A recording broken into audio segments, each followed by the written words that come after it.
So Sam, what was your role in the development of Splinter Cell? My role in the development of Splinter Cell.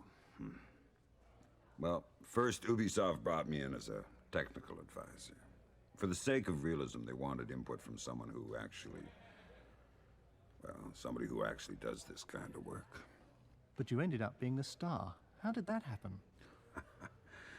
They'd always wanted someone a little older, more professional, more experienced, you know.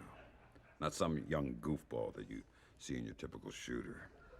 I think Martin Kaya was the one who decided to actually make me the character, and, instead of somebody who was based on me. And how did you find working with the rest of the team?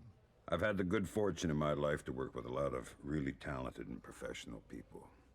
U.S. Navy SEALs, folks at Third Echelon, all real pros. It was no different here.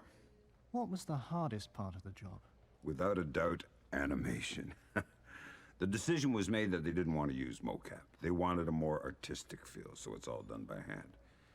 So here I am, hanging off everything in the office while Steve and the animators are filming me, to see how I move.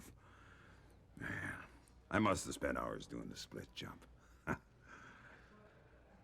hated that part of the job. Speaking of the artistic feel of Splinter Cell, what are your thoughts on the game's graphics?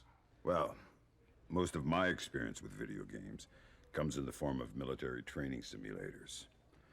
Needless to say, we're not even the same ballpark here.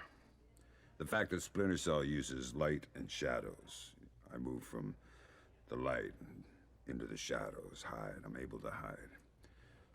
The fact that they use this as the core game mechanic means that these lights, well, they're dramatic and beautiful, but they also create a real dramatic tension and evoke a strong mood.